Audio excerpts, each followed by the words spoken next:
छोटे लाजले स्कूल पढ़ते आसे अद्धी छुट्टी मिलती अद्धी छुट्टी स्कूल के बाहरों वेंदे आसे चाचा खड़ा होंदा ₹2 की चावलें की प्लेट देंदा इवें सारी भरी हुई होंदी।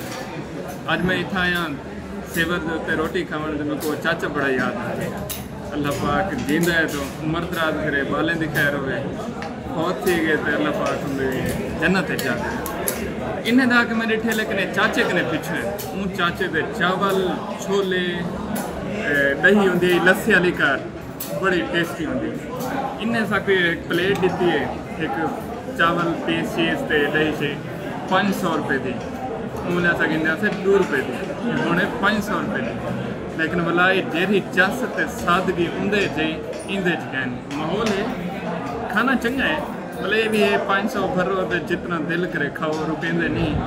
लेकिन वो चाचा बड़ा याद आए थोड़ी भी जिंदगी छोसी स्कूल के बाहरों एक चाचा खड़ा होंदा सी कशा न कशा शाय खवेंदा सी कि उन टाइम जरा छुआर वड्डी प्लेट गिनिया तो गोदा तस्वुर थींदा असां छोटे आसे गोदे कना आसे बस जिथा भी अल्लाह पाक खुश रखे सलामत रखे या चलिया गए तो अल्लाह पाक जन्नत जा दे।